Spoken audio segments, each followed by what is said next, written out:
Itsuki was a quiet girl living in Tokyo's soft-spoken, kind, and fiercely loyal.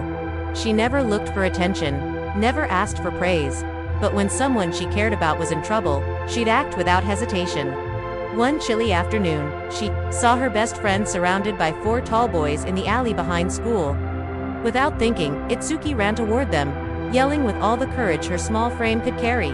She shoved her way between them, trembling but ready to defend.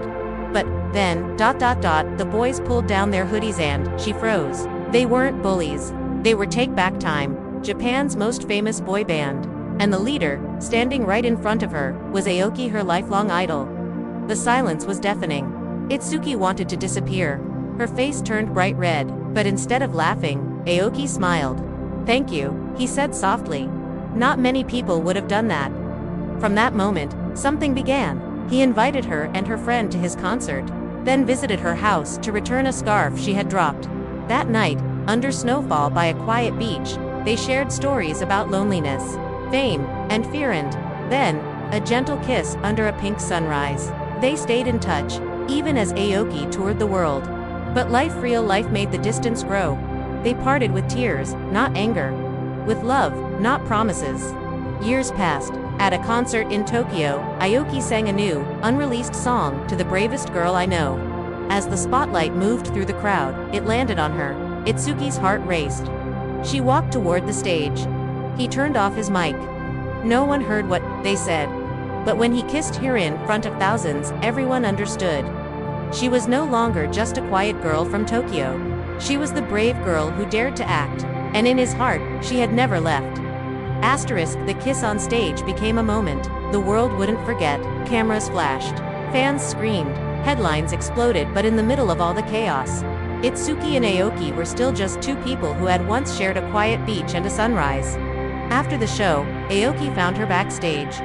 He didn't speak right away. He simply held her hand, as if making sure she was real.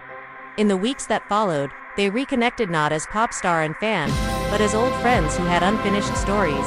They met in quiet places, a tea shop near her apartment, a park bench they once sat on years ago, a bookstore where no one recognized him behind a cap and mask.